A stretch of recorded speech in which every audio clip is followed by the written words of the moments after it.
இப்ப முதல்ல வந்து 2 வருஷத்துக்கு முன்னாடி குடிச்சு லிவர் ஃபெயிலியர் ஆகி அதுலேருந்து காப்பாற்றப்பட்டது பெரிய போராட்டமா போச்சு. அதுக்கப்புறம் பார்த்தீங்கன்னா, சில மாதங்கள் மட்டும்தான் ரோபோ சங்கர் வந்து குடிக்காம இருந்தார். மறுபடியும் பார்த்தீங்கன்னா, ரோபோ சங்கர் வந்து பழையபடியே குடிக்க ஆரம்பிச்சிட்டாரு.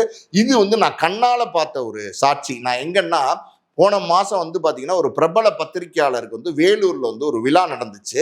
அந்த விழால வந்து நானும் தான் கலந்துக்கிறதுக்கு போயிருந்தேன். அந்த விழால பார்த்தீங்கன்னா, ஒரு நிகழ்ச்சி, அதாவது வந்து ஒரு ஸ்டேஜ் ஷோ மாரி எல்லாரையும் காமெடி பண்ற மாரி ஒரு ஷோ. அந்த ஷோவுல வந்து ரோபோ சங்கர் வந்து பங்கு பெற்றிருந்தாரு.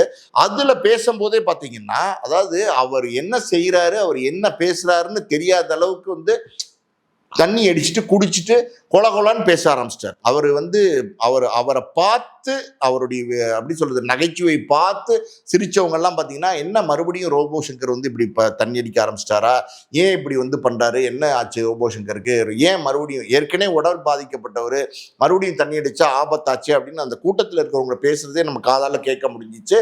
ஸோ வந்து மறுபடியும் மதுவுக்கு அடிமையானதுனால தான் அந்த பாதிக்கப்பட்டவர் லிவர் வந்து மறுபடியும் அஃபெக்ட் ஆகி இன்னைக்கு வந்து காலமாயிட்டாரு. நான் ஒரு நல்ல கலைஞன். அவர் வந்து எப்படி சொல்றது, இந்த மாதிரி ஒரு தீய பழக்கத்துக்கு அடிமையாகி அதுல இருந்து வெளியில வர முடியாம, விடுபட முடியாம இன்னைக்கு வந்து நம்மளை விட்டு போயிட்டார்.